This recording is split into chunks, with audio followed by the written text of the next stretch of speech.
Gazeteci yazar Ender İmrek bizlerle olacak. Bugün öne çıkan başlıkları kendisinden değerlendirmesini isteyeceğiz. Hoş geldiniz yayınımıza. Merhaba, hoş bulduk. Nasıl bir atmosfer olarak görüyorsunuz? 2 gündür devam eden tarihi bir konferans diyebileceğimiz yüksek katılımla hem uluslararası alandan hem de Türkiye ve Kürdistan'dan çok sayıda katılımın gerçekleştiği bir konferans. Nasıl bir atmosfer var? Sizce bu konferans özellikle bu sürecin hangi aşamasında ya da süreç hangi aşamada, bunu dinleyelim sizlerden. Yani biraz ilişkilendirebilir misiniz burada öne çıkan başlıklarla? Evet. Bu çok önemli bir konferans. Tarihi bir süreç içerisinden geçiyoruz tabii ki.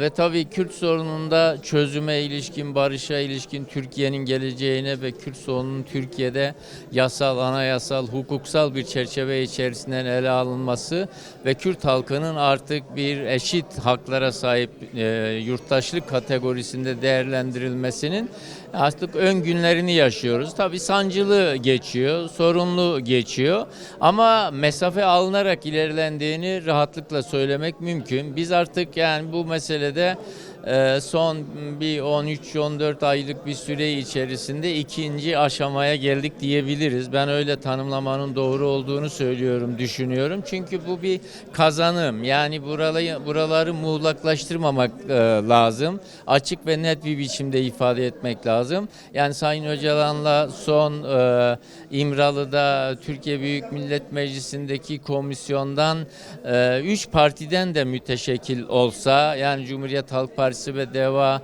partileri, yani DEVA'nın içerisinde yer aldığı Yeni Yol grubu olmasa da bu önemli bir görüşmeydi.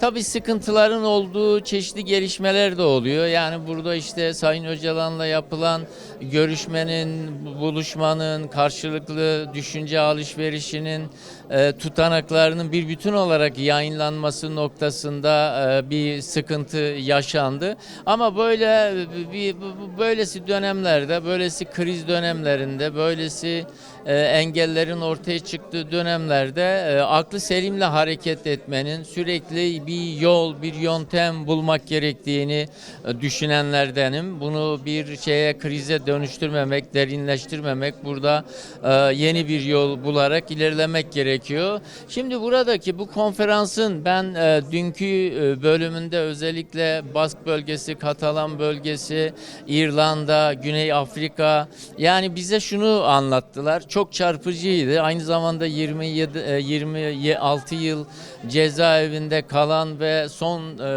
duruşmasında, yani Anayasa Mahkemesi sürecinden sonra yeniden yargılamayla tahliye olan ve beraat eden bir Kürt tutsağın hayat trajedisi anlattıkları çok çarpıcıydı. Birçok ülkedekinden de çok farklıydı. Ama aslında Katalanya, Bask bölgesi, İrlanda, Güney Afrika bize şunu söylüyor, şunu açık bir biçimde çok önemli deneyimler aktarıldı.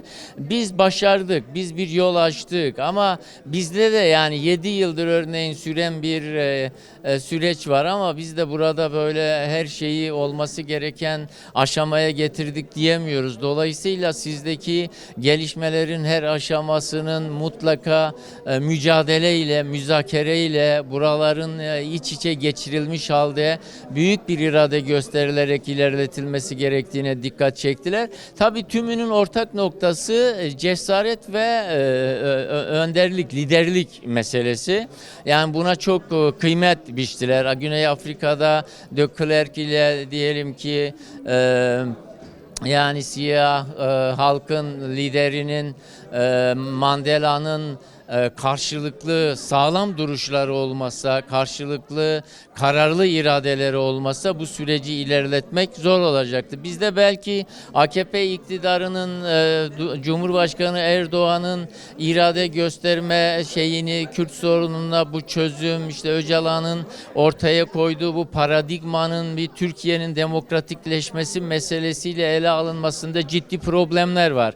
Ama şunu görüyoruz, yani bu sorunu bir iktidardan, bir hükümetten bekleme, oturup onu bekleyerek bunun başarıya ulaşacağını düşünecek bir anlayıştan uzak durmak gerekiyor. Peki burada Burada tam bir virgül koyarak şunu sormak istiyorum değerli İmrek.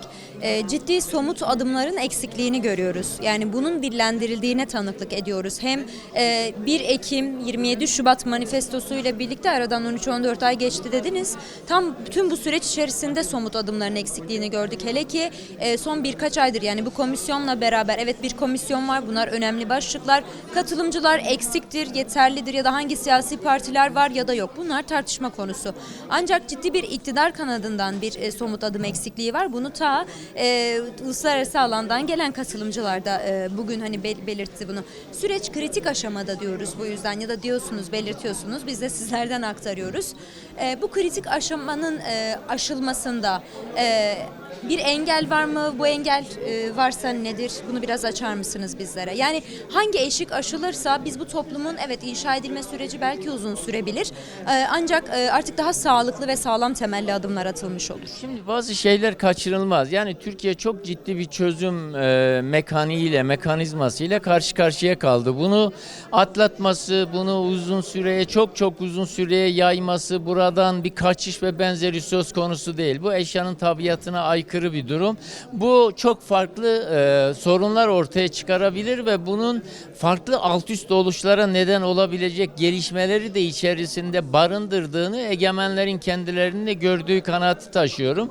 Sayın Öcalan, burada sorunun büyük alt üst oluşlar, büyük karmaşalar, işte o darbe mekaniği ve benzeri gibi gelişmelerin söz konusu olmaması için herkesin üzerine düşen sorumlulukları yerine getirmesi gerektiği noktasında çağrıları var. Israrla bunun üzerinde duruyor ve ortaya sorunu çözebilecek çok açıklayıcı perspektifler de koyuyor. Dolayısıyla bu yasal süreç, hukuki süreç, biz o aşamadayız ve özellikle şimdi partilerin komisyonunda yer alan partilerin tutanakları toparlanacak. Çok sürmeyecek bu süreç. Yani bu tutanaklara muhtemelen, öyle sanıyorum, bir yolu bulunarak İmralı tutanakları da, yani şimdi özeti olsa da onun bir biçimde daha kapsamlı, içselleştirilmiş, içerleştirilmiş bir şeyi de konabilecektir.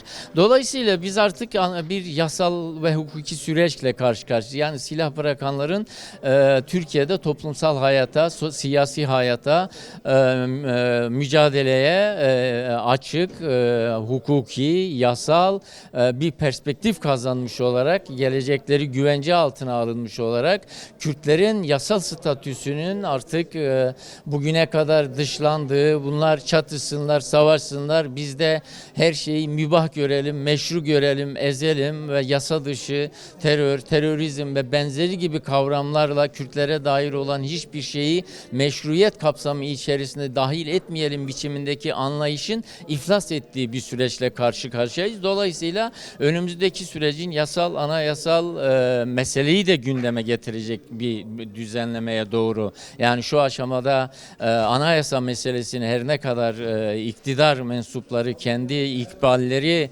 kendi iktidarları için kullanmak istiyor olsalar da, ama Türkiye'nin kaçınılmaz olarak bu kadar sıkışmış ve bu kadar birikmiş sorunlarını yasal ve hukuki mevzuatla birlikte bir süre sonra anayasal yurttaşlık, Kürtlerin tüm haklarının anayasaya yedirilmiş olması ve demokratik bir Türkiye, demokratik bir anayasa süreciyle ilerlemesi gerektiğini düşünmekteyim.